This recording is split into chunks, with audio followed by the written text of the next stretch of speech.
Welcome to Lo-Fi Lit. This is a podcast created by me. I host this podcast out of Tulsa, Oklahoma. It is 6 in the morning right now, the day before.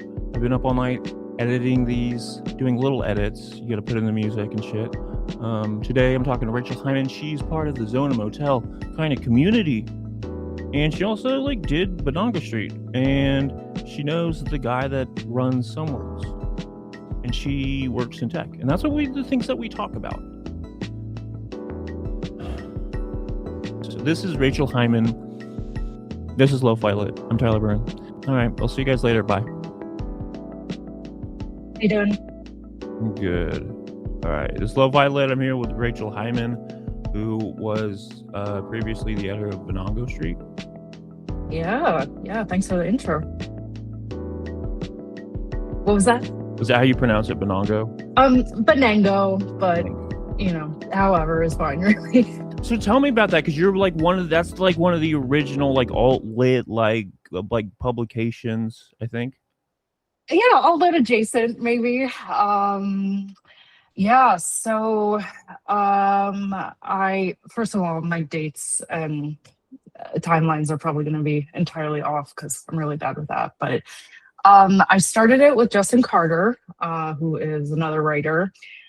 We were online friends. We probably were friends online for a while, a couple years, maybe even before meeting in person. So you probably know how that is. But we started it probably 2011, 2012, something like that.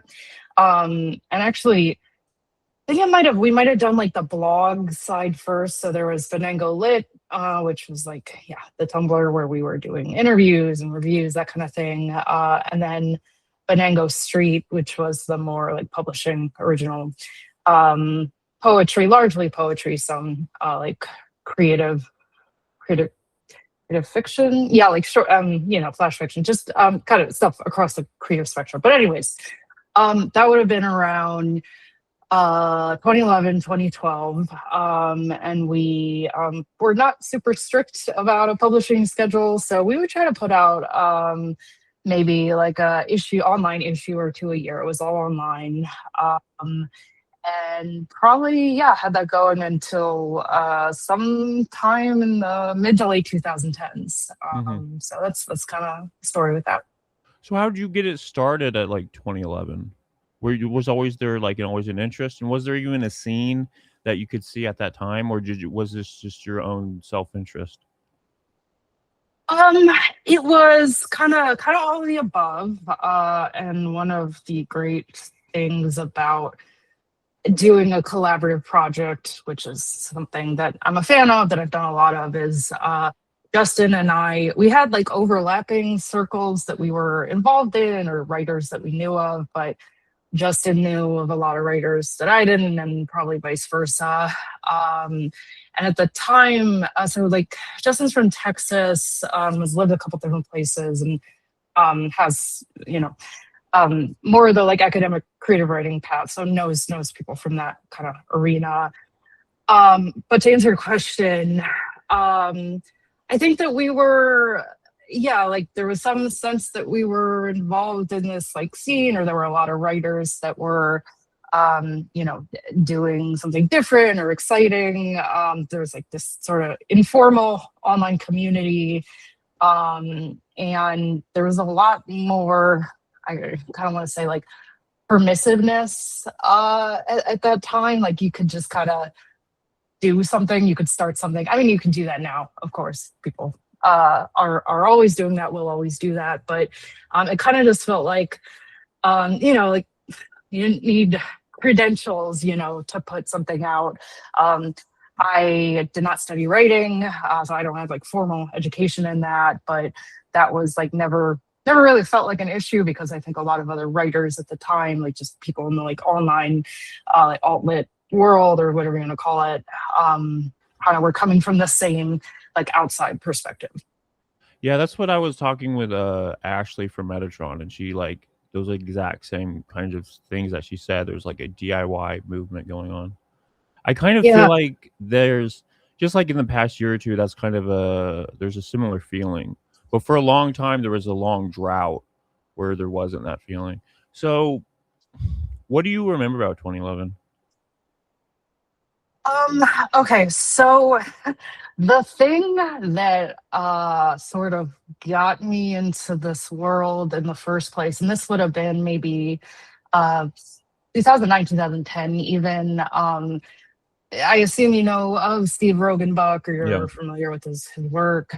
Um he did this, well, he had this chapbook, just like short little thing that he offered to send to people for, for free, and like leave out. I was in college at the time, so you like leave out copies on campus. So I think I somehow found him through that or through one of his videos. But then he started this poetry by Emily Dickinson project, which also kind of a throwback. But the thing with that, people would tweet just whatever. They would write whatever on Twitter and then use like poetry, POVIMD, like hashtag. And I think he and other people too sort of would use that as source material to like remix and just create other poems that were like found poetry. So those are kind of like my first introductions to the like alt lit scene, and that's honestly how I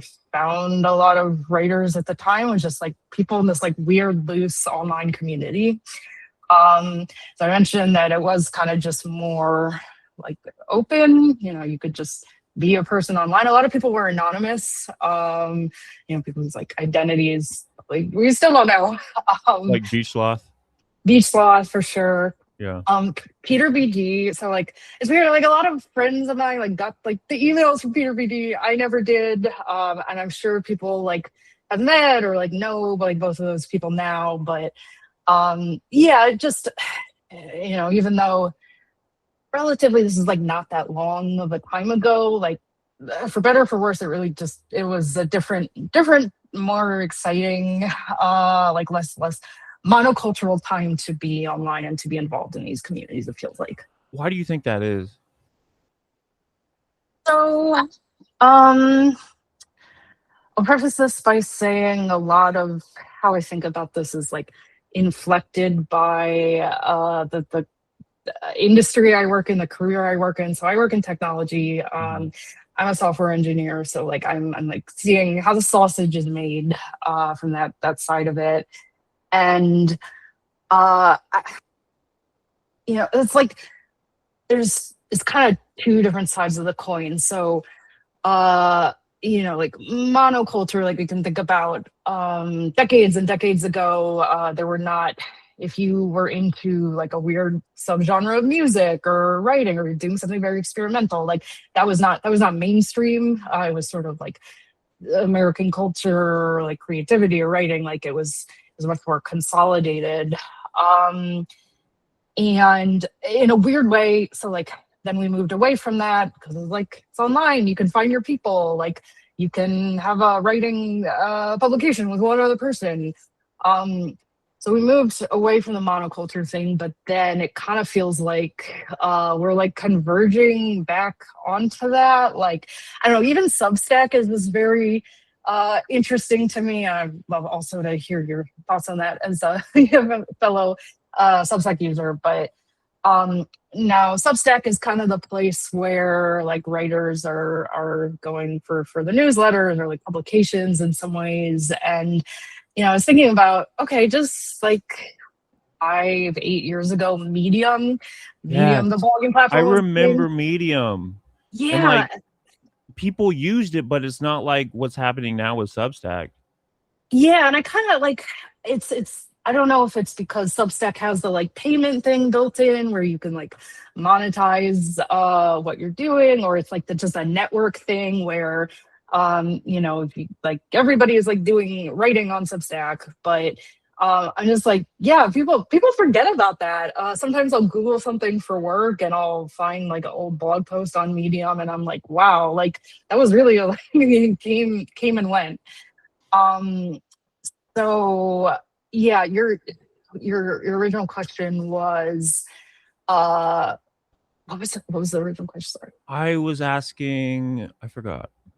It was Going off he, what you said though, I was remembering the Lenny. Do you remember Lenny Letter from like Lena Dunham?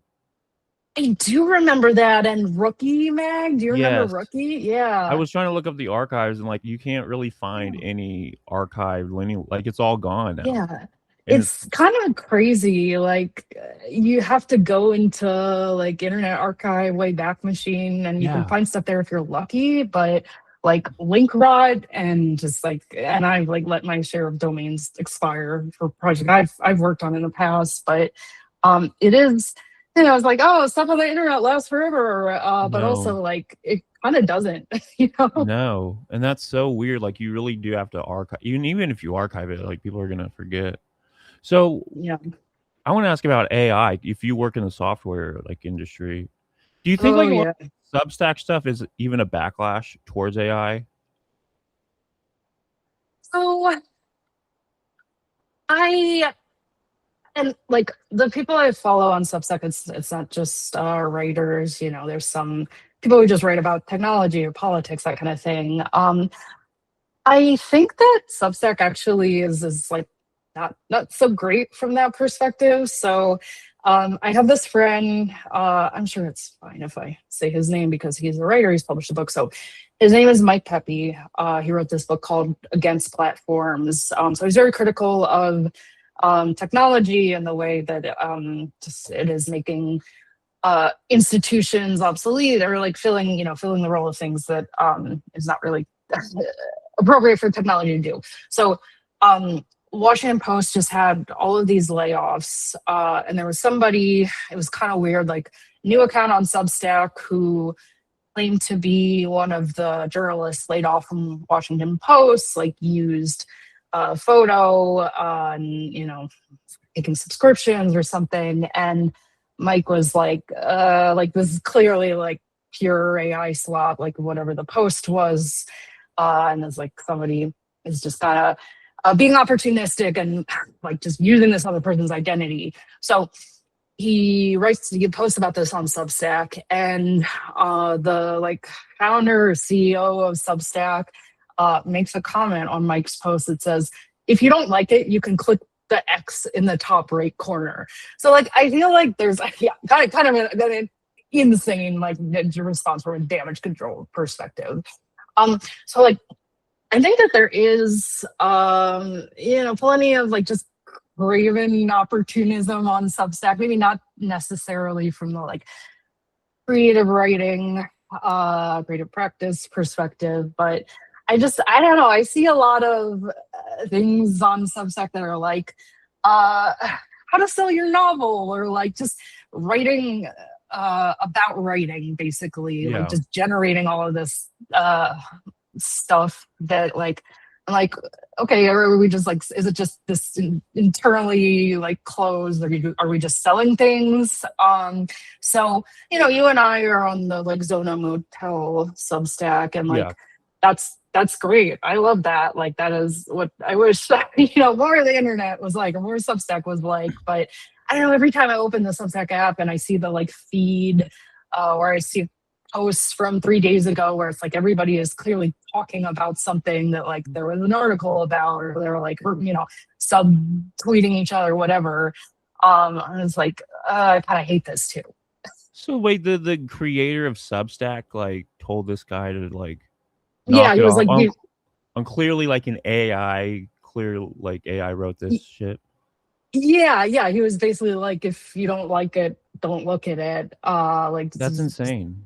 it's a really bad response. I need to go and check if there was any follow up, but Yeah, because that's basically saying like he's allowing for AI to be used on their platform if it generates views. yeah.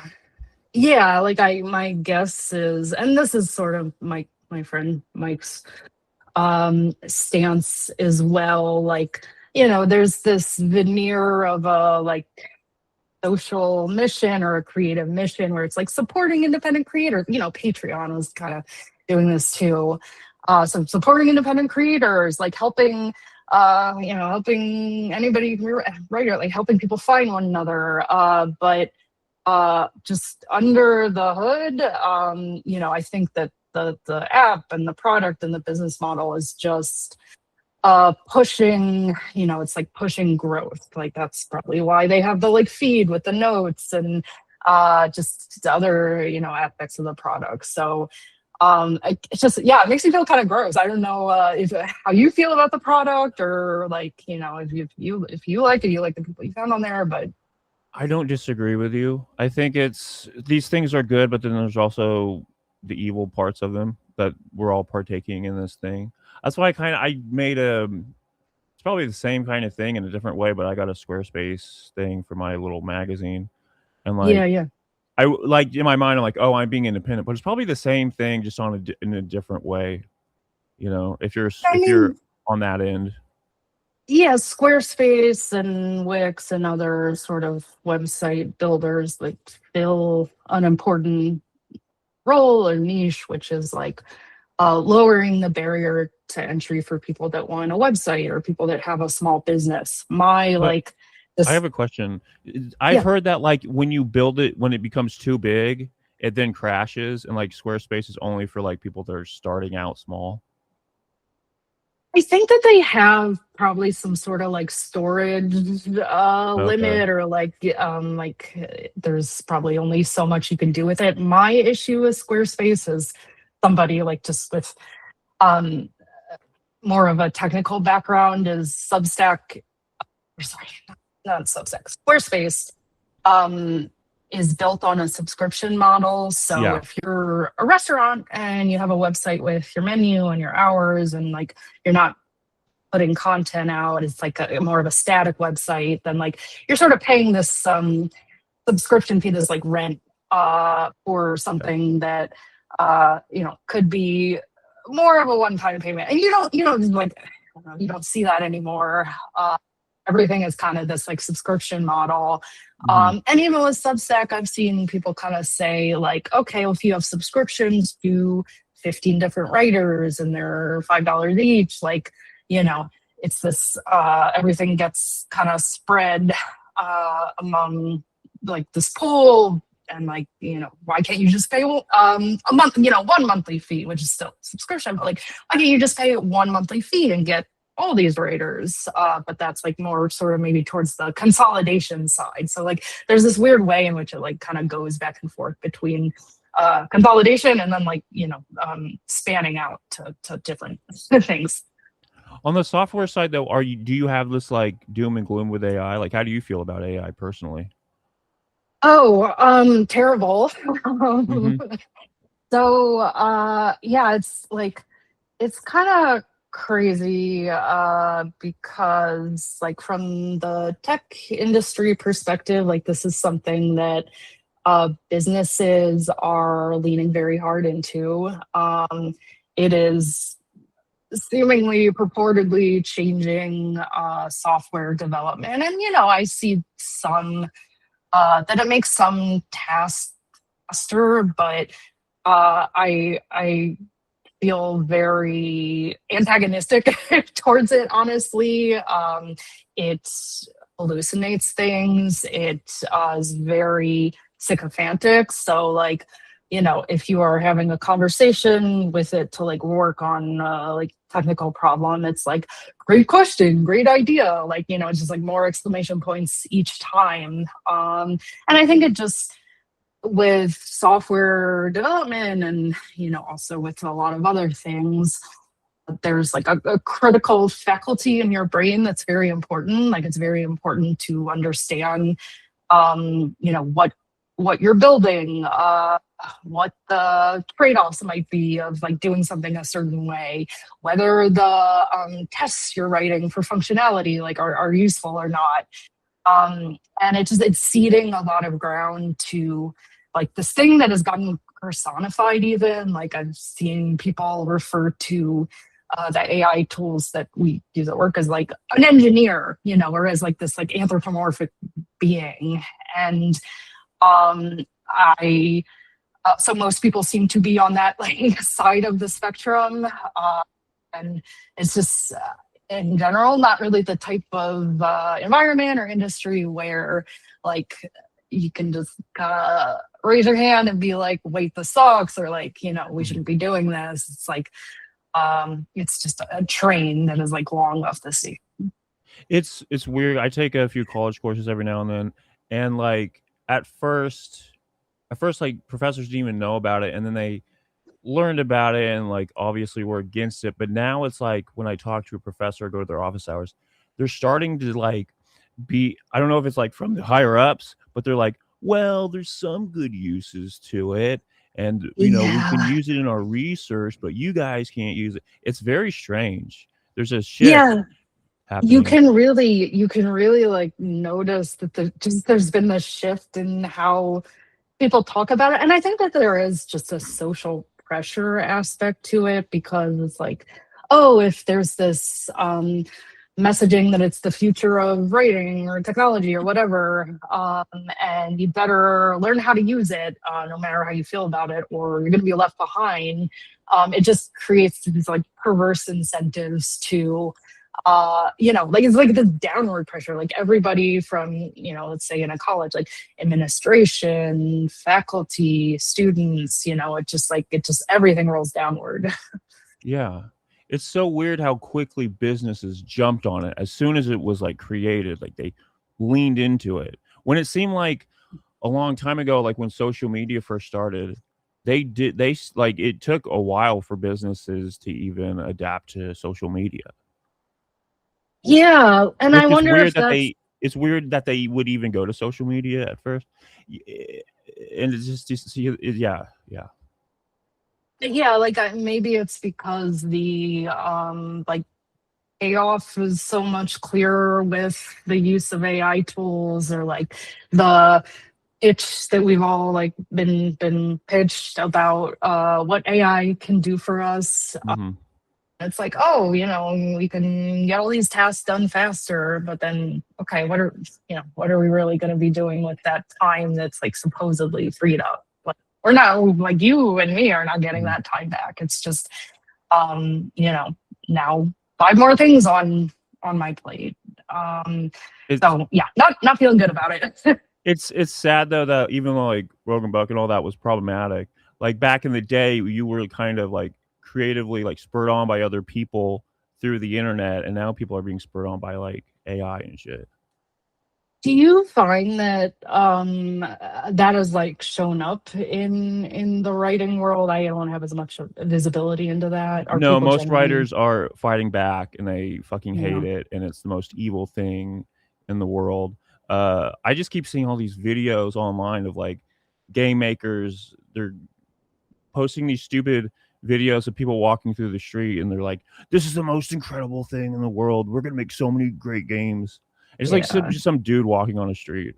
It's like, yeah, no, we're not. No, Yeah, yeah. It's just so overblown. and then like they keep some new sea dance thing came out, and like it's just all these people fighting against each other, and like Hollywood is so cooked.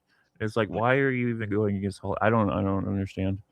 Yeah, yeah, I like just think about what it was like to be online, back in like 2011 or whatever it was. And it's not like it was always a walk in the park, Yeah, that there weren't problems or really messed up dynamics or yeah, messed up people, as you know. But yeah. um, it it feels simpler. Like it feels like there was more like just potential or more joy, more creativity, and it's just like, I don't know, maybe I'm just older now, but also I just feel so much more like downtrodden, and so much more pessimistic about the state of things.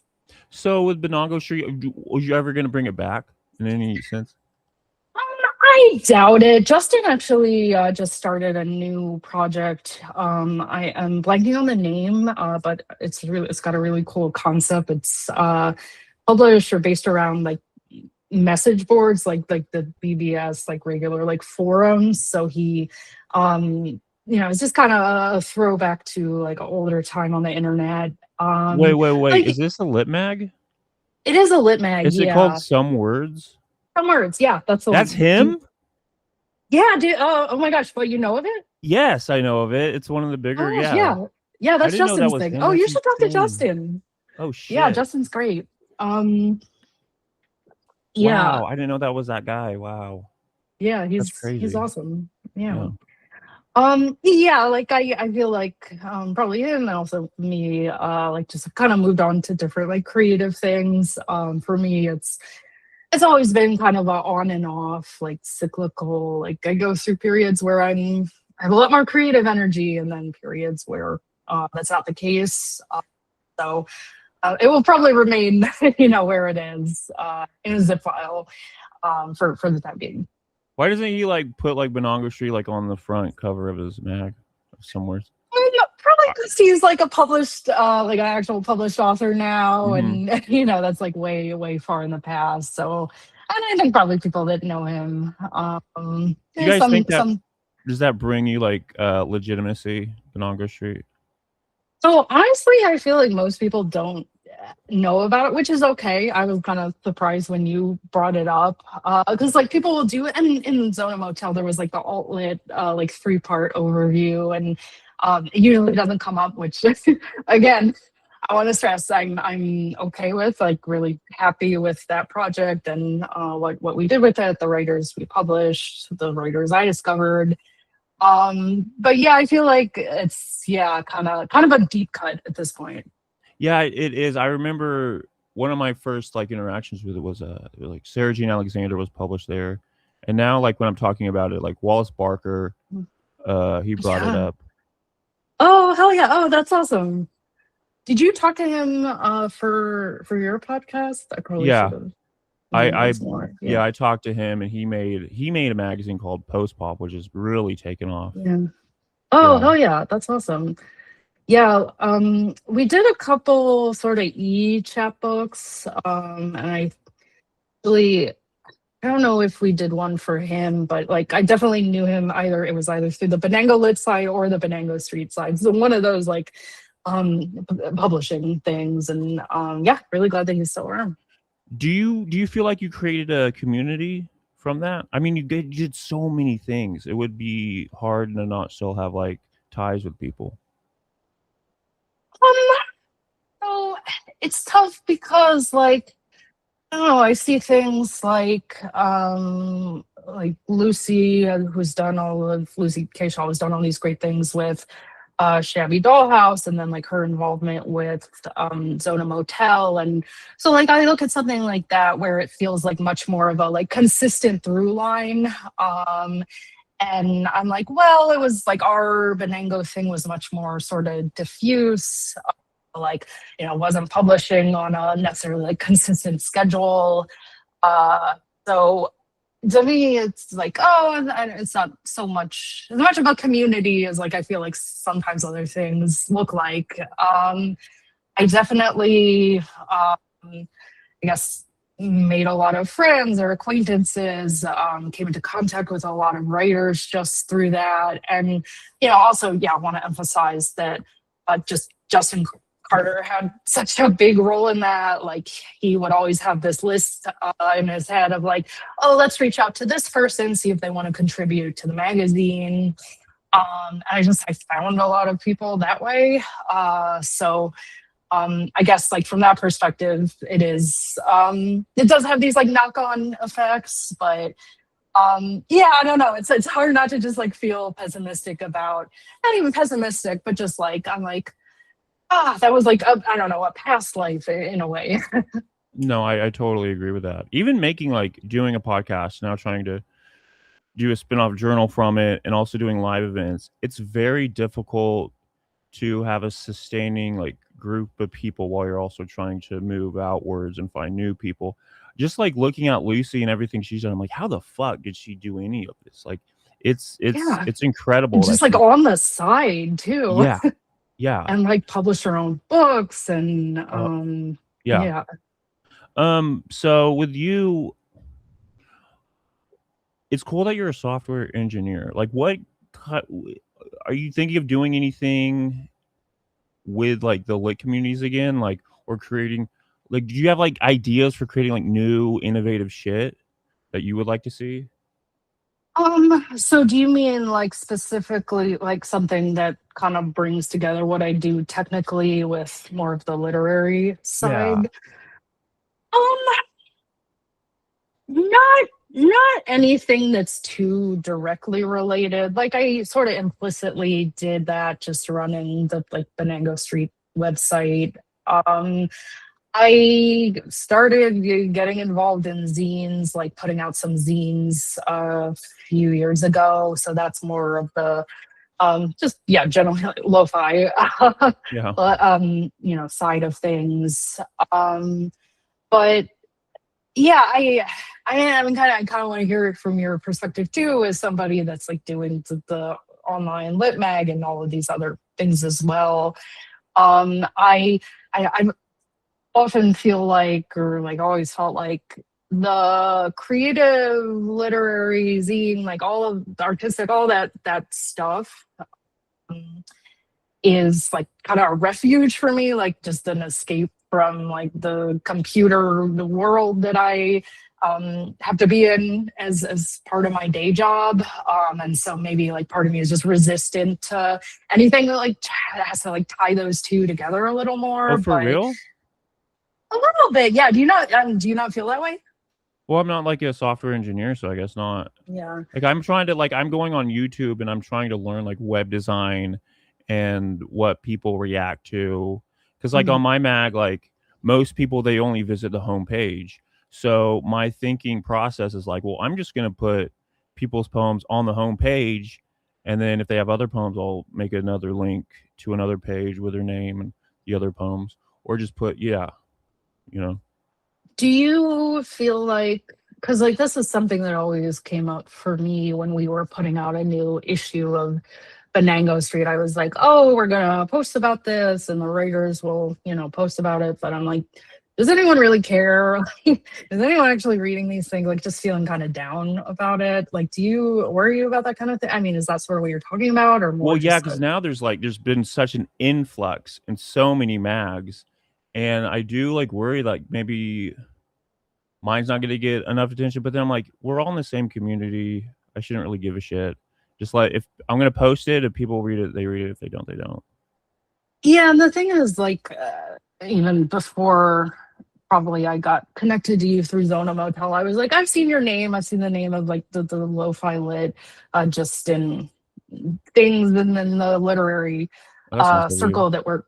Yeah, no, no, no, really. So I was like, okay, like you are involved in the community. You're not like, it's not this like, oh, pay attention to like my thing, but like not going to be a member of the community as well. And so I think like, yeah, you probably, it's tough to control who looks at your website or how many pages they click on.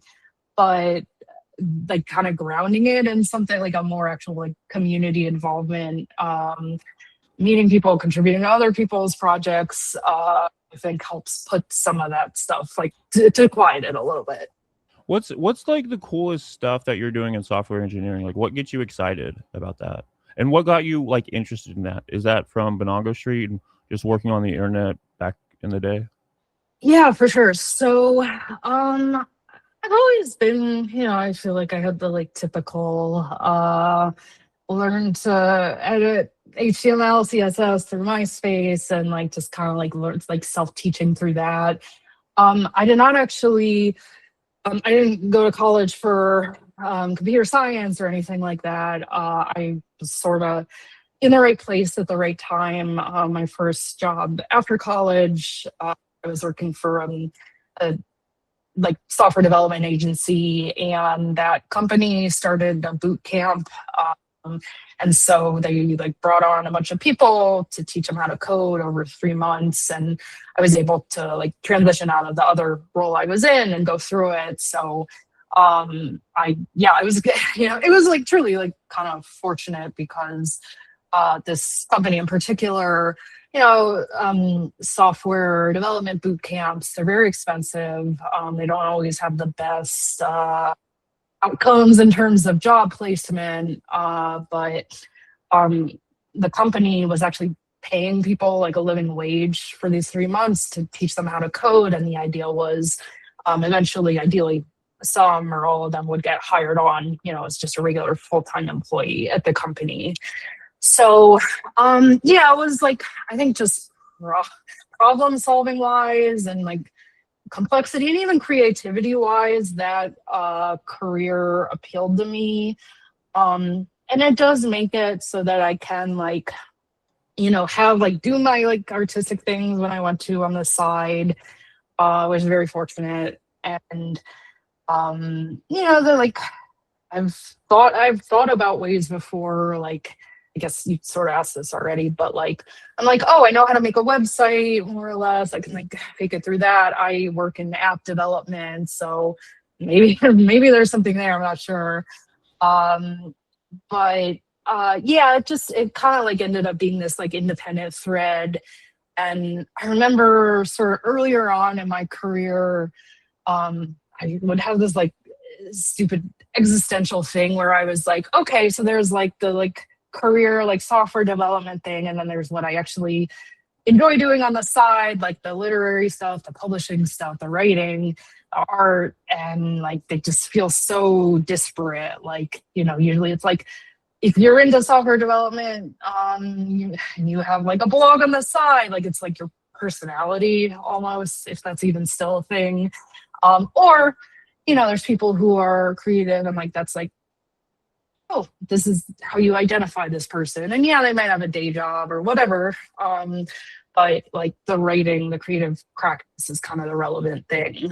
I guess I kind of got over that, or just figured out how to integrate those things before, because I've always just had this disparate set of interests. But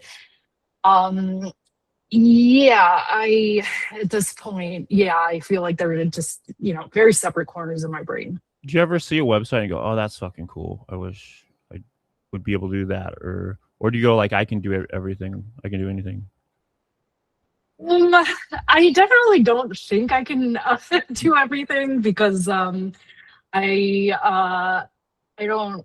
So like my day job, I don't do really like web development or design. Mm. So like I can kind of hack my way through things, but there is still like the like level of domain knowledge maybe that I feel like is maybe required for some of these things that I don't have. So I always enjoy seeing when lit mags, or just whatever it is, publishing things, are doing things that are more creative. Like, I don't know, I'm thinking of Forever Mag. And I feel like that was like cursor thing, and that's like a Yeah. throwback too. But yeah, I mean, I like seeing things that are not just sort of the typical like WordPress, like information architecture approach. So I don't know, maybe I should like offer my services a little more, and like that is the way to make the two sides of things meet. Because I can make things manifest in a way, as a technical skill set that not everybody has. But yeah, I just people are, even if they don't necessarily have the skill set, are still really creative in what they like, how they imagine their magazines. And you're sort of talking Mm-hmm. about this too, like just structuring how to structure the information in a way that you want people to read the poems. So yeah, I just love hearing about that. So like, so would you ever like do your own workshop or like boot camp on like coding Um, or something? that is a really interesting idea. I've never thought about that, and I think also I tend to just like be down about like my own qualifications or like skills, not like technical wise, but I'm like, oh, I'm just like an interloper. I don't have, I'm just kind of like, I like being here. I like being a part of the scene, and I like reading people's writing. I guess Zona does the like monthly workshops, so maybe that is the thing I should think about or look into, whether it's through them or someone else. Yeah, But maybe they'll let you do um like a coding thing or something. a coding thing or like a zine making thing, I have Yes, done stuff like yes, that before. dude. um Lucy would be so into that shit. who is that? Oh, Lucy. Lucy, Yeah, yeah, she'd yeah, be so Lucy. into Yeah, that kind of thing. Yeah. Lucy could probably teach the 301 level of that. Lucy doesn't even doing Well, I that. mean, she But, even she yeah. even uses Wix, so she'd probably be interested in like Yeah. coding itself. I mean, that's so like shabby dollhouse and like profound, like the Yeah. profound life experiences. I forget the name. Those are other ones where I really love just the way they felt navigating through them. Like, you know, Did what's you like, read that? yeah, I did. And like early, do you mean shabby dollhouse or Yeah, and then the profound yeah. experience of yeah. Yeah, like early on in the pandemic, it kind of shifted to something else, but like early on, it was sort of the travel writing. Yeah. And I was pretty, yeah, I kept up to date with Oh, that. that's cool. Damn. I remember those times. That's I can't awesome. yeah, I can't believe I haven't met Lucy. I feel like I have, and like the overlap there is there's so much overlap, but I feel like I know her. Did you ever go to the poetry group things? um, so like her workshops, She like the did like zine writing. before the workshop. She did it was like profound experience of poetry groups, and Yeah. every month we'd meet and talk about a poetry book. I don't think I went to that. I did a like zine writing workshop she did that over the course of a few months. And this was probably actually last year or two, but Were you at the summer one? um I think it might have been spring. Okay. Like yeah, I don't think did you do one? Yeah, I did one. I do a couple every now and then. That's cool. Nice, yeah. I wish I was better at this is part of my just like existential Wait, what did you problems make that in the class? well, see, that's the thing is, I'm really bad at like I feel like I have poor discipline, or it's very hard for me to like keep up a regular thing. So, um, I can't remember what the theme of the one I did was, but it was definitely like a zine writing club. Were we Uh, in the same course? That'd be insane. I feel like I don't want to like tie up the thing by checking, but maybe we were. Was I probably check Google who Docs. else was in the class? Do you remember? Carmen, oh yeah, well you Oh, I talked, wasn't. Yeah, I yeah, wasn't in that one. no, Okay, okay, that was yeah, maybe you were in the I summer remember. one where it Oh, it was was a like summer one. Okay, it was you met like once a month on like the last Sunday of every month or something. I think it was every other week, maybe, or every week. It could have been every week for Oh, like okay. 6 weeks or something. What was the theme of your? So mine was like a zine making course, and we met every Sunday for like a month. And like I Did you end remember up? the group was mm, like real into it, and like we like for like one course, everyone was just talking about the stuff they wish they could make, and it got like it was really like inspirational. So I'm like, she should post that shit on YouTube or something. Like it was one of the mm. craziest workshops I'd ever been in. Did you end up making any like uh zine with other people or by yourself No, or? I made progress on thinking about a magazine I wanted to make. Like every time I Yeah, take that's one of her, mine. every time I take one of her courses, I tell her I'm like, I'm gonna Mm, recreate the Shabby Doll Reader, which is like one of mm, my, it's like the foundational text and like the foundational like stepping stone that I found early in my like my search for a community, and I really like clung on to it like in a like a piece of tape or something like, and I yeah. just like in my head I'm like that's the greatest thing, and I can't believe she quit it, and someone needs to bring it back, and I always try to Yeah. like recreate it, like I can't because like I'm not her, and I've just accepted I have to like go with what Do I it your can own way. go what I Yeah. can do, yeah, basically. Yeah, and I wonder also if it was like it was a different time during the heyday of Shabby Doll Reader, so that was Do you probably remember a part that? of it too. Dude, I do. It was Damn. wild. Is that You've website been still? Yeah. you've been part of this. Yeah, I do feel like like outsider still. Like when you reach out to me, I was like, I don't have anything to talk about. But yeah, I've been maybe a little bit more of an old head than Were you ever featured in it? um. I feel like I don't know if it was something else she did, like maybe a different project. But Yeah, I don't. Yeah, maybe it wasn't Shabby Dollhouse. Yeah, it's I like comb through my I'll probably files. look through the old archives and find like a interview Yeah, we did or you're something. probably faster than me. Yeah. So maybe I interviewed her for Banango or something. I bet you did. But she was pretty popular back then still. Yeah, still is. Yeah. Yeah. Okay, so I want to hear about the scene course. So Carmen was in it. Who else was in it? Let me check real quick because Okay. also, if you don't mind, I feel like I did a different workshop with her as well. At all, What other workshops have you done? like in general, Yeah. or Yeah. How many workshops are you doing? Like outside of well, writing communities too. probably not. I mean, like, so, I like the zine. So I live in Chicago. The zine community and the lit, like live lit community is very, very alive and thriving That's what I here. hear. That's what I hear. Yeah, I saw you just talked to was it Madeline? Blair? Is that her name? From the Sabretooth girl? Yeah, yeah. Do you know her? No. I was But looking do you at know your of her? previous.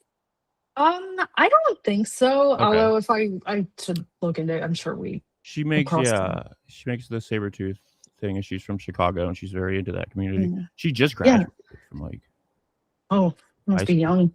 Yeah. High school? Or college or something. Yeah, college. College? Yeah. Yeah. Yeah. Okay, so it looks like the workshop I did, um, there's something summer of last year, but that was like a one-time thing, probably. Yeah. I have so many documents. Did you write a novel? I definitely did not. It was like just short one-off. Yeah, that's a similar one. Yeah. Don't bug me. I have a Okay. weird fascination with Shabby Dolls. I'm like obsessed with them, so I like have all this ready at my head. Yeah, yeah. Everyone else You is probably like, remember them. kind of remember. Yeah, no. I remember. It's very, very foundational text, like you said. Yeah, Yeah, I can't find it, but it's all right. Yeah, was Wallace in that one? it definitely Not Wallace, wasn't. but Walter. Walter What Mackey is from Walter's? Seahorse. I don't think so. Okay. I feel like I didn't know. Do you remember Screaming Seahorse? I do actually. That was another like very early. Did you interview Yeah, Walter. Yeah. Yeah, nice. Dang, Yeah. all you old heads. Who else did you ever publish Stacy Teague? I think we did. Stacy, definitely somebody I know from way back. Caro DiCarlo. She's gonna be at Who's still living. AWP. Oh yeah, it's in Baltimore this year, Are right? you Are going? you gonna? I was not planning on it, which I feel like I should because I grew up in Baltimore. So, definitely know the area. I'm guessing you're going though. Yeah. Where should we Oh, check out? um, you should go to. I think it's called Atomic Books, which is a really good. They sell a lot of like zines and comics, small press books, and I'm pretty sure that that is the shop where you can send John Waters fan mail, and he will just like he lives somewhere nearby, and he'll just periodically come in that shop and pick it up. Uh, so uh, I love that place. You should definitely go there. Red Emma's. I don't know if that place is still open. They're like kind of communist bookstore, but another cool, like weird Baltimore place. Um, yeah, there's a lot of cool stuff in Baltimore. Is that why he's like the keynote speaker at AWP? That's definitely going to be why. Yeah, he is like Baltimore incarnate. I didn't know he was a keynote speaker though. That was amazing. Yeah, I thought every time I would bring that up, and me too, I'd be like, it's kind of cool and very indie and like not something I would expect AWP to do. I would Yeah. expect, you know, maybe Roxane Gay or someone big like that. Yeah, yeah. I love that. Yeah. Are you going to the actual conference or just No, I'm just other doing stuff? off-site stuff. Yeah. Was it you that put together the website of all the like off-site events? Love Yeah. that. That Oh, is the thank kind you. of thing I should be doing. Mhm. I don't have there's been a lot more. I need to update that a little bit Yeah. more, but yeah. Are you reading it any? Because I'm still so new, I feel like. Mhm. I always feel like I think everyone kind of feels like an outsider. Unless you're, like, writing and, like, making shit maybe? I don't know.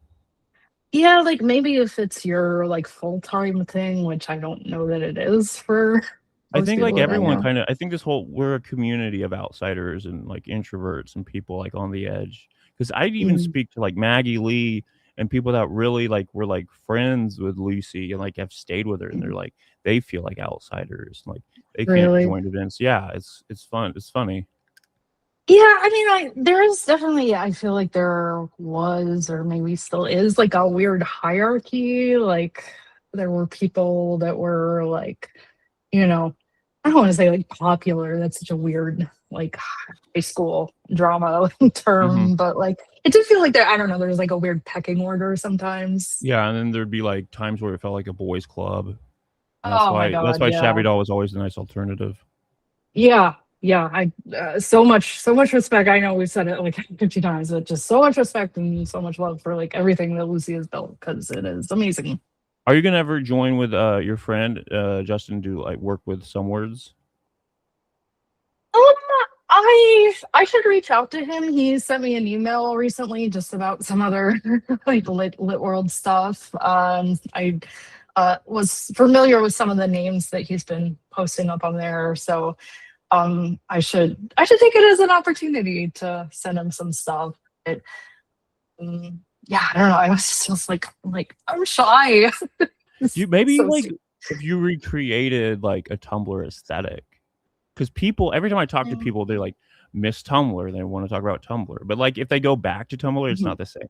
Like, how do you recreate the Tumblr feeling? Like, everyone was so into that. That's where, like, Evil Mountain and Carmen and Brady, they all met down there, stuff like Oh that. yeah, yeah. I mean, do you think that it's just like people are nostalgic for like Yeah, that time and like just a simpler what yeah. now feels like a simpler time? Like, I wouldn't even know how you could because it was so big, I don't know how you would recreate that aesthetic. I'm even looking back, like, working on a website and looking at, like, the Y2K aesthetic. It's not exactly the same as what it exactly was back in the day. They put all these pretty colors on it and yeah. Yeah, it's less like jank, Yeah, than yeah. truly a lot of it was It's like. like they're just it's not the actual thing they're recreating from the memory of it and trying to make it a little bit more cool. Like, how do Yeah, you think you could do that with, like, a Tumblr thing? That'd be really hard, I feel like. think that you could. I mean, Tumblr's still around, right? I know it's like Yeah. a shell of its former self, but You and you Justin gotta could recreate a social media thing just start a for, new like thing, yeah. start a new app, new business. Yeah, I mean, the interesting thing with Tumblr is that, and I this is on of like I don't know on my mind because somebody like some exec at Tumblr. I saw he did a speech or something. I don't know. There's something I saw from this is like 2013 probably. And he said the thing about Tumblr, it's very different from other social networks. You have to reblog somebody's comment if you want to interact with or like disagree with it. So like even if you are gonna like say a terrible thing or like like say a bunch of shit about someone, like you still have to reblog it and like put their content on your own blog. I mean, I don't know if that is still the case or like maybe that changed at some point, but yeah, there is something like just charmingly jank Mhm. about that like approach to things. And like I don't know, like if you compare that to Substack where like everything like just bare like the guardrails, like there's much more strict guardrails I guess now where like a thing is going to be formatted a certain way or like there's only so much you can do within the bounds of the system. It is nice, or it was nice, to be able to make something just where you could break more things, or make it look shitty if you wanted, you know. Do you think that's the way to go, is to make things look more shitty? There's probably a like fine line, because you don't want to sacrifice usability or accessibility. And another thing is like mobile. Probably a lot of people are looking at these things on their phone now. Oh yeah, That was not the 100%. case. Everyone that's looking at the mag is like they're using phone, on their and phone. I have to go towards that and away from thinking, because I don't have a phone. I use everything on a laptop or iPad. And so like not even a cell phone? No, I don't have a cell phone. Are you free? Do you feel so free? Yeah, it's nice, but I still like, I'm always on my laptop or iPad anyways. Yeah. But yeah, it's like I have to go towards the phone people. You know? Yeah. And like everything's like, that's why I'm probably gonna move towards just poetry. I might do a story here and there, but yeah, it's like look at it and then click off.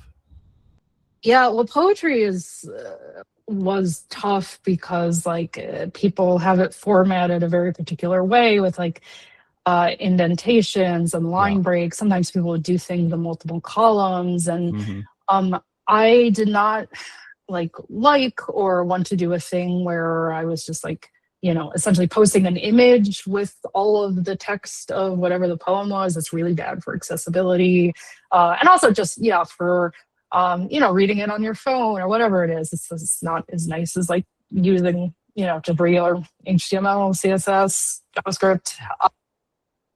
So it does, you know, to your point, it does, even if just poetry, like shorter form things, it still presents a lot of challenges. So even as a technical person, you know, it sucks. The formatting is a big challenge that I didn't foresee. Yeah, and then another funny quick thing.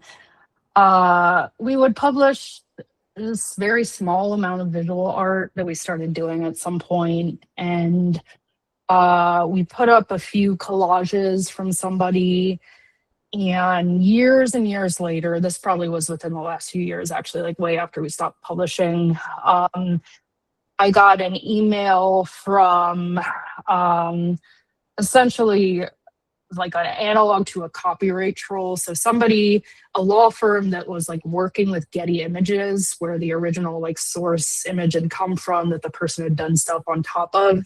So this person was like, this is like an unlicensed use of this like source image, like 1960s, like NASA something.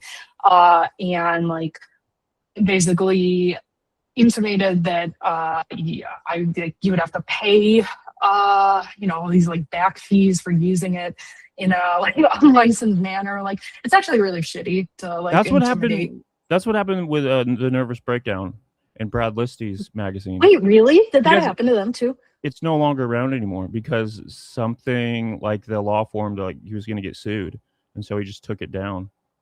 Oh, dude, that sucks. I have a lot of lawyers in my family, so I was able to like, you know, big dog them back or whatever, and then I never got another email. But yeah, I mean, this is how these shitty companies make their money, is like they scare people, these scary emails and like cease and desist or whatever, and people feel like they have to pay up or take their stuff down or whatever it is. So I did, you know, take that specific page down just as a preemptive cautionary thing. But like, yeah, this is crazy. Damn. Yeah, I was thinking like if he like just created like a new site and started uploading all the old stuff, like would they even fucking notice or not? Because I feel like with the AI, yeah, like can they scan for these things more? Oh, I don't know. I just feel like they sometimes randomly target one person on like one event, and then will like try to scare them into like taking this shit down. When it's just like some guy like Brad like just loves literature and just posting literature, and like it's just so weird that they're going after those people. Yeah, and the other thing is like the Nervous Breakdown or like Banango Street, like we're not making Banango Street. I don't know. I'm not going to speak for anyone else, but like we are not making money. We are not charging money for access to anything. Like, it's a really faulty premise. So like, come on, don't go after the fucking like indie lit mag. Come on. Yeah. So what did you say in your letter? Like maybe that's a workshop you could also Oh, a part of. Like if someone comes after you, here's what you mhm. write. Yeah. So I did. So my dad is a law professor, so he was my first like line of defense. But he knows somebody that works like specializes in copyright law, uh, and so like fair use, like the fair use doctrine, kind of comes up a lot in these contexts, and uh, I think like some of the things in the letter that like we wrote back were the percentage of the original image that was like covered up by other collage elements from this person. Somehow I was able to go into the C panel for the Banango Street website and figure out how many people had ever looked at this specific page. It was a low number. Um, and yeah, just like, like sticking to the facts. um, and like essentially making it clear that they did not have a case, or whatever they were implying about like our usage of the image was just not like, there was not anything to it. We were not, yeah, like, yeah, just kind of taking it down from that perspective. So um yeah, I mean, I guess other people have run into this based off what you said. It definitely I don't know, put the fear of God into me a little bit, where I'm like, okay, for zines and stuff, like stuff I'm actually printing and maybe selling, if I'm using images, I'm like, I'm definitely thinking more about using like royalty free things, or like just very old like clip art type things, just because like, yeah, it is kind of terrifying. And also people, I do some like visual art stuff, and people are very like, for using reference images or like drawing based off another artist's work, people are always like, hey, like, you can't sell this, like you have to be very cautious, you have to give people credit. So it's a good thing to be aware of, but sucks that, Yeah. yeah. Well, that's good to know. That's good information. That's so cool that you like went into your own website, looked at how many people are looking at it, and like, there's no case here. Yeah, and if it was just me, I mean, I was like obviously very worried. Yeah. Like, yeah, as SOS, but yeah, like lawyers, Hmm. I think have a different tack and like way they think about these like, conversations. So cease and desist like sounds very scary, but also like, Bullshit. yeah, yeah, So bullshit. what are you reading right now? So I actually just finished a book today, which is good, because sometimes people in my book club will ask like, "Oh, have you read anything good?" And my brain will just like black out, because I don't really track. I used to use more like tracking apps and stuff. I don't really do that anymore. Hmm. But the book I just finished is "Trying" by Chloe Caldwell. Are you familiar with her? Yeah. She wrote a new book. Yeah, it came out last year, like last summer, Oh shit. August or so. Maybe, yeah, something like that. I am a big fan of her work. I've actually read like everything she's written. So just finally got around to reading it. And it's What's your about favorite? um I really like Women. It's like this novella. That's my favorite one too. Yeah, that's Oh, so you've read fucking that good. one? Yeah, that's so good. Yeah, Because this one. the way it's written, it's like it's almost like a poetry. The way it hits in like certain sections. And I always want like she never really wrote. I mean, like in her the one about her kind of like Right, so menstruation and stuff. She writes a little bit about it, but I like how you never really hear what happens afterwards. Like it's just a one time thing. It's almost like it could either be nonfiction or fiction, but that's not really the point. It's like the feeling that you get from a book, you know? yeah, like I always feel like so she's like working through things in her book, and I feel like I'm like there with her as she's working through things, and I want to be there with her, she's working through things. Yeah. Yeah, this one was about her trying to conceive, basically to have a child, Okay. and just a lot of stuff that happened around that time. So yeah, I liked it a lot. I would recommend it. Would you ever interview her? She seems like like she's very legitimate, obviously. So I feel like uh I would be very intimidated to even reach out to her. But that would be amazing.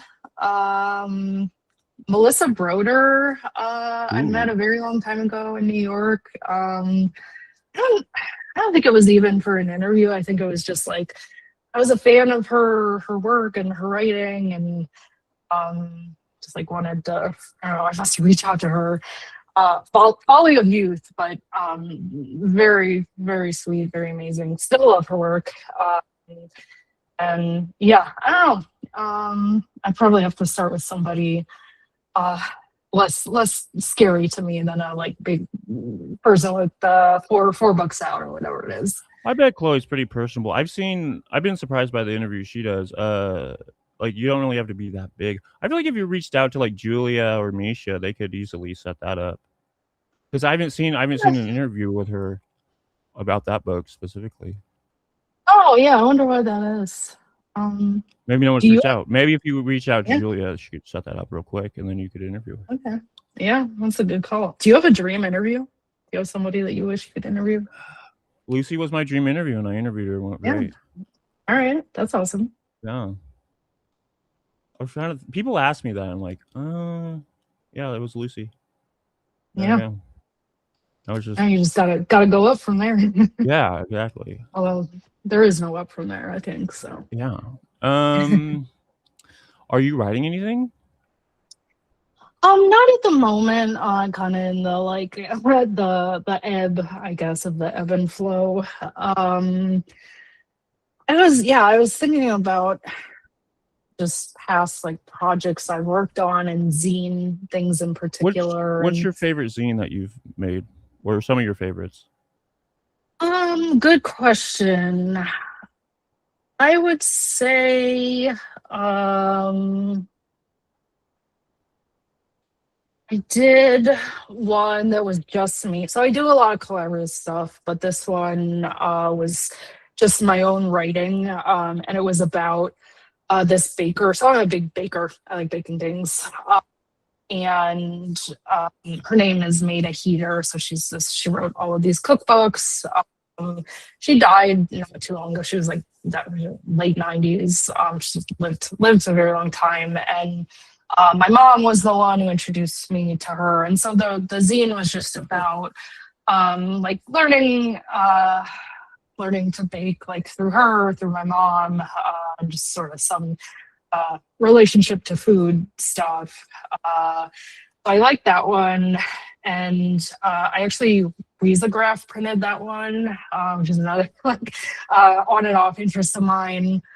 My favorite collaborative one was probably, and actually you might like this. I should send you a couple of these, but it was a collaborative zine about social media and just like people's personal and communal experiences with social media. Oh, It's getting kind of. I also did one about dating apps, so there's some like overlap between the subject matter there. But yeah, I should like try to go down the collaborative route again because I feel like that is more like generally a fruitful avenue for me, and I can just gotta get stuff done a little more when I'm working with other people versus when it's just me. I'm like, my writing fucking sucks.